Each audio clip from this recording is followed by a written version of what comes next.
Hey guys, hope you're all doing well and staying safe, and welcome to your 11th pre-calc class.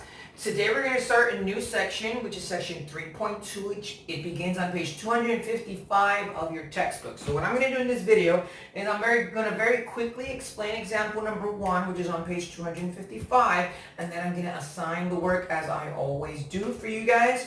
And without further ado, let's get started with today's lesson. So the topic is polynomial functions and their graphs. So polynomial functions, I know this sounds confusing, but we've seen it before. The most common example of the polynomial function we saw in the previous section, which was quadratic functions. So f of x, for example, equals x squared. It's a polynomial function. Or x squared plus 3 is a polynomial function. It's just a polynomial function with a degree of 2 because the largest exponent in that function is 2, and you all know if we were going to graph this, the 3 just represents that it would move 3 spaces up, so 1, 2, and 3, and that would more or less be what the graph would look like. What we're going to see in this section is we're going to start seeing polynomial functions that are not quadratic. They are of higher degree, like 2, 3, 4, 5, okay? There are higher degrees of polynomials, but we're not going to go in depth into that.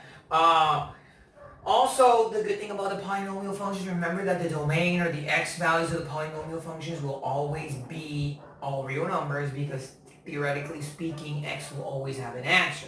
So if we go to page 255, we're going to see 3 types of polynomial functions. We're going to have the first one, which is f of x equals negative x cubed, and we have q of x, which is x minus 2 to the power of 4, and we have negative 2x to the power of 5 plus 4. Now, all the things that these have in common is that, for example, if A is positive, that means that the graph in certain cases, if A is positive, that means that the graph is going to open upward or downward like a quadratic function.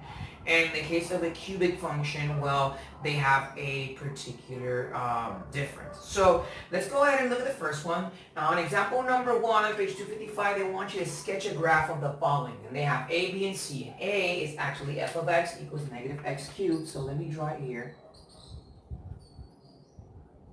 So when there is a negative sign there, it just means that the graph is a reflection. And it's kind of like looking at yourself in the mirror. Basically, your top and bottom stay the same, but your left and right invert. So if I look at a cubic function generally has a form of something like this. It'll start here, and then it'll kind of go straight here, and then it'll curve up and do something like this. Now, since the x is a negative, it means that this graph is reflecting, so basically this graph is going to be essentially the same way, but now facing this side. So you would start off kind of like the same way.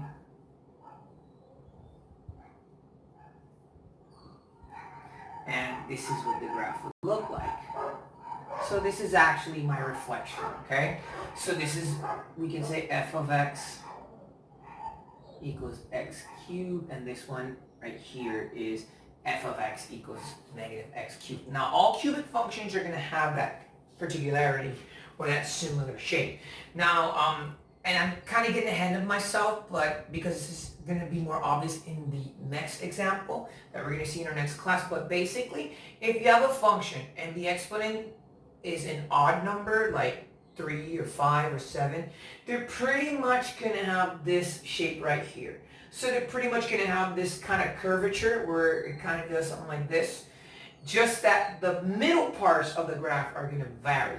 So if you have, and we're going to see this in a little bit later on, so just keep in mind that basically any odd function, any odd exponent like x cubed, x to the power of 5, x to the power of 7, are going to have a very similar graph.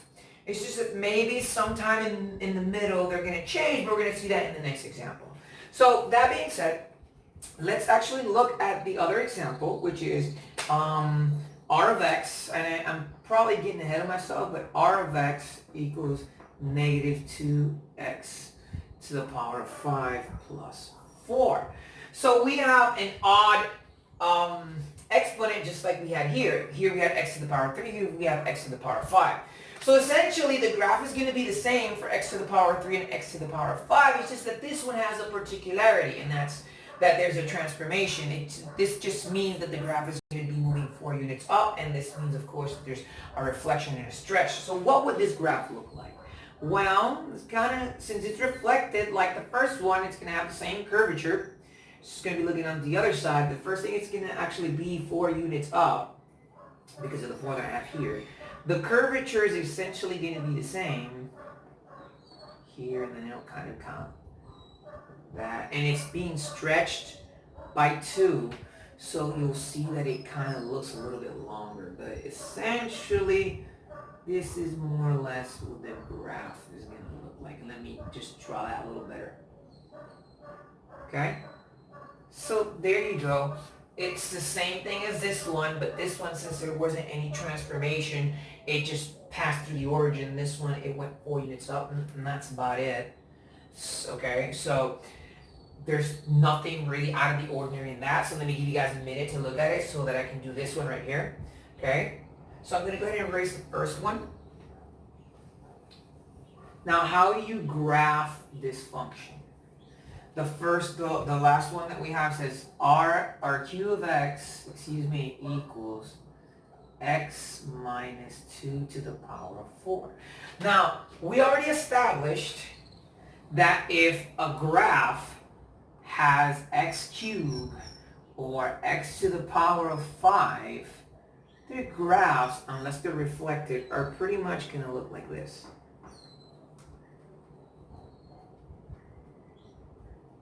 Right? Basically, if it's x to the power of 3 or x to the power of 5, this is what my graph is going to look like, because this is going to be like my base, right?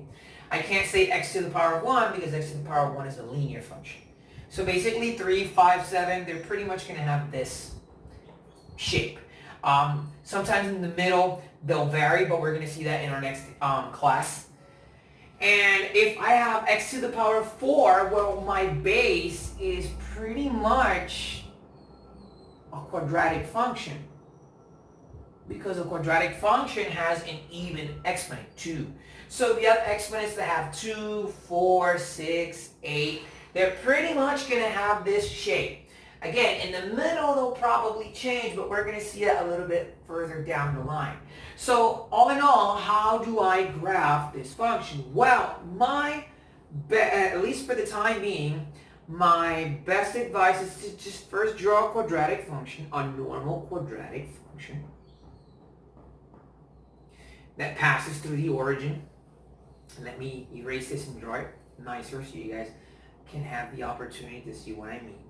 So the parent function for a quadratic function, right? A quadratic just passes through the origin, and that would be it.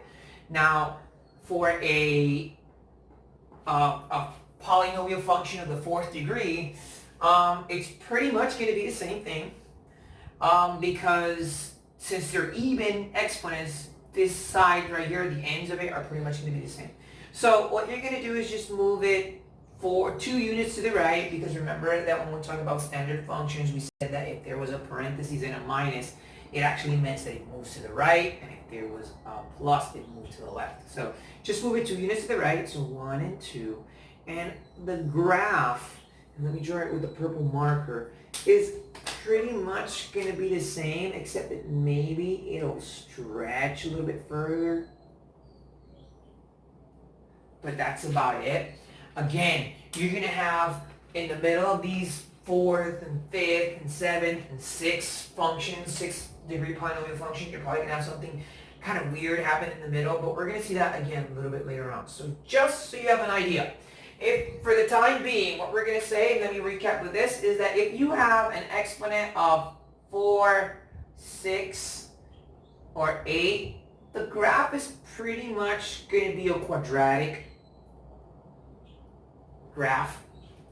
If you have exponents of 3, 5, 7, and so on, the function is pretty much going to be similar to a cubic function, so it'll be something like this.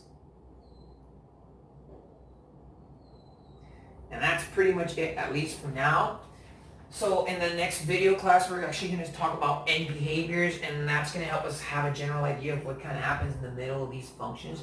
For now, I want you guys to go to page 266 of your textbooks, and I want you to answer problem number 5. In our next video, you're going to see end behaviors, or we're going to talk a little bit more about that. If you have any doubts or questions, feel free to text me or email me. Guys, stay safe. We're going to see each other very, very soon. So wishing you nothing but the best.